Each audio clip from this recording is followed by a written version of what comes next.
உங்களுடைய பெண் பிள்ளைகளுடைய போனை வாங்கி பாருங்க. கொடுக்கறதுக்கு மறுக்கிறாங்க அப்படின்னு சொன்னா அதுல தவறு இருக்கு அப்படிங்கறத கண்டிப்பா பெற்றோர்கள் புரிஞ்சுக்கணும். என்ன நடக்குங்கிறத நான் சொல்றேன்.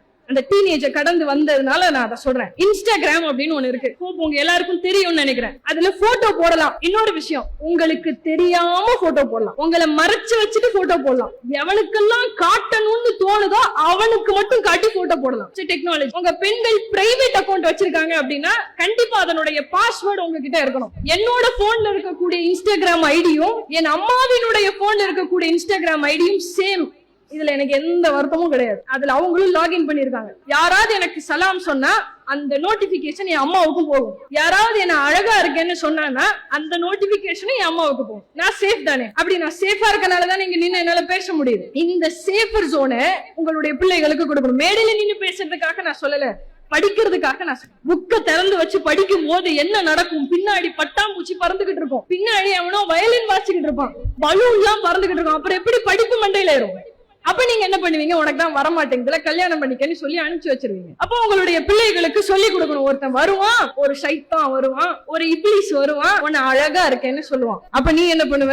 என்ன பண்ணுவாங்க உங்களுடைய குழந்தைகள்? என்ன பண்ணுவாங்க பெண் பிள்ளைகள்? 6வது அறிவை அவன்கிட்டே கொடுத்துருவான். இல்ல வச்சுக்க. அவங்களுக்கு என்ன, சே நம்ம அம்மா சொல்லலையே நான் அழகுன்னு, என் அத்தா சொல்லலையே நான் அழகுன்னு, எவனோ ஒருத்தன் அவன் பார்வைக்கு நான் அழகா தெரிஞ்சிருக்கேன், அப்ப நான் அவன்கிட்ட பேசணும். அல்லாஹ் உன்னை அழகாக படைத்திருக்கு, உன்னுடைய பெற்றோர்கள் உனக்கு உருவம் கொடுத்திருக்கிறாங்க, அவர்களை விடவோ இன்னொரு உனக்கு நீ அழகா தெரிஞ்சிட போற. அவங்க சொல்றது இல்ல, அவ்வளவுதான். பெண் பிள்ளைகள் ரொம்ப உஷாரா இருக்கும். அவன் சொல்லுவான், நீ ரொம்ப அழகா இருக்க, you look so very beautiful, உன்ன மாதிரி ஒரு அழகே நான் பார்த்ததே இல்லைம்மா. உடனே இவளுக்கு என்ன தோணும்? உண்மையிலுமே அவனுக்கு நம்மள பிடிச்சிருக்குது போல. அவன் என்ன பண்ணுவான்? டிபில இந்த மாதிரி ஐபோனை வச்சிருப்பான். ஒரு 1 லட்சம் 1.5 லட்சம் வருது இல்லையா? அப்ப அவன் அந்த பொண்ணுக்கு என்ன தோணுச்சா, பெரிய பணக்காரனா இருப்பான் போல. 14-15 வயசுல ஒரு 17 வயசுல ஒரு ஐபோன் வச்சிருக்கான்னு, அந்த வீடு வசதியான வீடு அப்படின்னு அவளே நினைச்சுப்பா. ஆனா அது அவனோட போன் இல்லைங்கிறது அவளுக்கு தெரியாது. யார் சொல்லி கொடுக்கணும்? அதை யார் சொல்லி கொடுக்கணும்? பெற்றோர்கள் சொல்லி கொடுக்கணும்.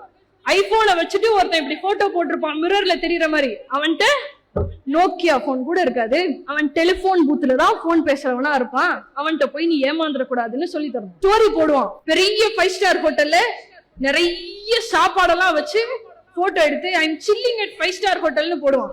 கஞ்சிக்கு கூட அவனுக்கு வழி இருக்காது. எவனோ ஒருத்தனோட ஸ்டோரியை ஸ்கிரீன்ஷாட் எடுத்து போட்டிருக்கான். அவன்கிட்ட எல்லாம் போய் மாட்டிக்காதன்னு யார் சொல்லி கொடுக்கணும்? யார் சொல்லி கொடுக்கணும்?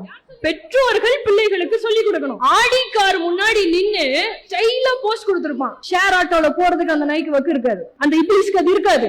உங்களுடைய பிள்ளைகளுக்கு அதை சொல்லி கொடுக்கணும். இதுல எதுவும் தப்பு இல்லையா? உங்க பிள்ளைகள் தானே, உங்களுடைய பிள்ளைகள் தானே. நான் மேடையில நின்னு பேசுறேன், என் வீட்டுல என்ன ரொம்ப செல்லமா வளர்த்திட்டாங்க அப்படின்னு நான் சொல்ல முடியாது. தப்பு செஞ்சா அடி விழும்.